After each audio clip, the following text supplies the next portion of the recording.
सर्वांना क्रांतिकारी जय लवजी मित्रांनो, मी एक करण गोखणे संभाजीनगर येथे राहतो. पुन्हा एकदा तुमचं सर्वांचं स्वागत आहे आपल्या नवीन मिनी ब्लॉग मध्ये. चला तर मग सुरू करूया आपला मिनी ब्लॉग. आज आम्ही चाललोय गावाकडे राजूरला कंदुरीच्या कार्यक्रमासाठी. त्याआधी आम्ही गेलोय पेट्रोल पंपवर गाडीमध्ये डिझेल भरण्यासाठी. तर मित्रांनो बघू शकता तुम्ही, गाडीमध्ये डिझेल वगैरे प्रॉपर भरून घेतलं. त्यानंतर मग आता आम्ही निघालोय माझं मूळ गाव राजूरकडे. काही वेळानंतर मग आता आम्ही पोहोचलो राजूरमध्ये. राजूरमध्ये पोहोचल्यानंतर मग आम्ही थोड्या वेळासाठी ब्रेक घेतला. इथून निघाल्यानंतर जवळपास एक 5 ते 6 किलोमीटरच्या अंतरावर माझं गाव आहे खापरखेडा. त्यानंतर मग आम्ही आता गावामध्ये पोहोचलो. पोहोचल्यानंतर आमचे वडील आणि काका यांचं बोलणं चालू होतं. त्यानंतर साईडला बघितलं तर कार्यक्रमाची पण तयारी चालू होती. माझे आई वडील तर शेतीसाठी गावाकडे येतच असतात, पण मी बऱ्याच वर्षानंतर आलो होतो. म्हणलं गावातून एक चक्कर मारून या. मग काय लगेचच निघालो भाच्यासोबत आणि पुतण्यासोबत गावातून चक्कर मारासाठी. गावामध्ये आल्यानंतर खूप काही नवीन नवीन दिसत होतं, खूप काही बदल झाला होता गावामध्ये. त्यानंतर आम्ही आलो होतो गावात जाताना पहिलाच लागणारा चौक म्हणजे वीर लहुजी वस्ताद साळवे चौक. चौकात आल्यानंतर स्मारकाचे दर्शन घेतले आणि आता निघालोय घराकडे. घरी गेल्यानंतर माहीत झालं की सर्वजण तर मांगीर बाबाच्या मंदिरात गेले निवद घेऊ. त्यानंतर मग त्या ठिकाणी आम्ही पण पोहोचलो. हे बघा मित्रांनो, हे आहे मांगीर बाबाचं छोटंसं ठाणं म्हणजेच मंदिर. त्या ठिकाणी मग आम्ही सर्वजणांनी दर्शन घेतले. माझ्या भावानी मी दर्शन घेतल्यानंतर मग आम्ही निघालोय आता आसराच्या देवी म्हणजेच नदीकडे. नदीत आल्यानंतर काही ठिकाणी पाणी असल्यामुळे मग ड्रायव्हरने गाडी अलीकडेच थांबवली. गाडीमधून उतरल्यानंतर समोर आम्ही सर्वजण पायी चालत गेलो. हे बघा मित्रांनो, आमच्या दाजीने आमच्या सार्थकला कसं खांद्यावर उचलून घेतलं. हे बघा मित्रांनो, वातावरण किती एक नंबर झालं होतं, किती एक नंबर नजारा दिसत होता. त्याआधी मित्रांनो बरेच जण आपले व्हिडिओ बघतात, पण आपल्याला लाईक कमेंट आणि फॉलो करतच नाही मित्रांनो. 1 सेकंद तर लागतो, करून टाका ना फॉलो. हे बघा मित्रांनो, आमचे मोठे भाऊ तुम्हाला जय लवजी करताय आणि आमचं सार्थक सुद्धा तुम्हाला जय लवजी करतंय. तर मग तुम्ही पण कमेंट मध्ये जय लवजी लिहा. आपल्याला 1 ऑगस्ट पर्यंत या व्हिडिओला 5000 लाईक 200 कमेंट झालेच पाहिजे मित्रांनो.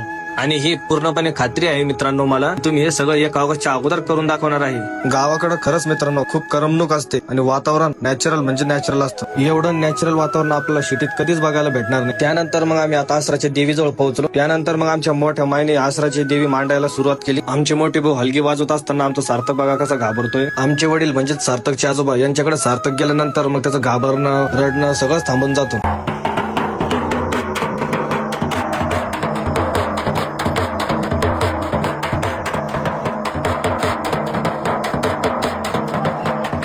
त्यानंतर मग आमचे सर्वात मोठे काका यांनी हलगी वाजवली. त्यानंतर मग आम्ही आसराच्या देवीची पूजा केली, आरती म्हटली. आरती झाल्यानंतर मग सर्वजणांनी दर्शन घेतले. दर्शन घेतल्याच्या नंतर मग आम्ही आता सर्वजण निघालोय घराकडे. रस्ता बघा मित्रांनो किती खतरनाक आहे नदीतला. हे आमचे मोठे बंधू हातवर करून काहीतरी सांगण्याचा प्रयत्न करत होते, पण हे आपलं काही लक्षात आलं नसल्यामुळे आपण म्हटलं जाऊ द्या आता. त्यानंतर आता आम्ही सर्वजण पोहोचलो घरी. बाजूला स्वयंपाक चालू होता आणि तिकडे जाऊन बघितलं तर भाजीला पण चांगली उकळी आलेली होती. बाजूला मंडप मध्ये पाहुण्या रावळ्यांनी आणि घरच्यांनी आणलेला आहेराचा कार्यक्रम चालू होता. आहेराच्या कार्यक्रमाला खूप वेळ लागला होता मित्रांनो. मग कार्यक्रम झाल्याच्या नंतर मग आम्ही सर्वजणांनी जेवण वगैरे केलं. जेवण वगैरे केल्यानंतर मग आम्ही सर्वजण निघालोय घराकडे.